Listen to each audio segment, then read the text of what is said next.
All right, breaking now at 3, Ohio Governor Mike DeWine announcing state support for the city of Springfield, where a recent influx of Haitian migrants in Clark County creating healthcare and public safety strains.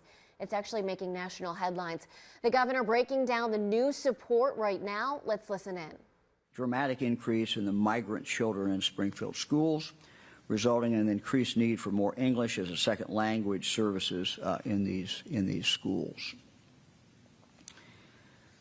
Let me talk about the safety on the roads. Again, there aren't that many cars in Haiti.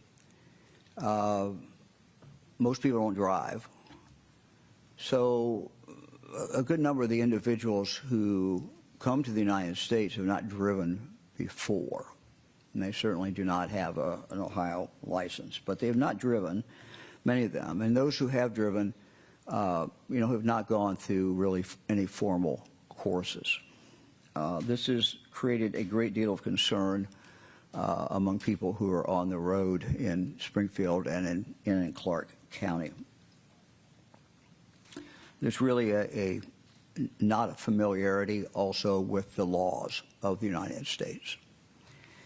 This, again, creates a very significant problem for the Springfield community. Next is the housing problem. We're seeing people who are bunched together in homes. One of the other results that we have seen is that the cost of rent is up. Supply and demand, it means it's up for everyone. So you can have someone who has been renting in Springfield for many years and who has to deal with that high rent. Let me talk for a moment about what we are doing and have been doing.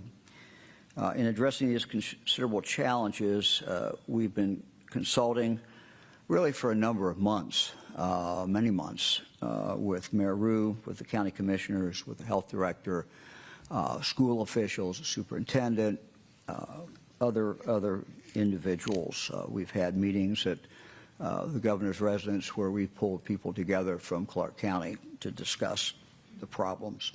All right, you're listening to Governor Mike DeWine addressing an influx of Haitian migrants in Springfield. That's south of us between Columbus and Dayton. He's talking about issues happening on the roads, rent, schools. If you'd like to continue listening to the governor speaking, addressing this, you can do so online.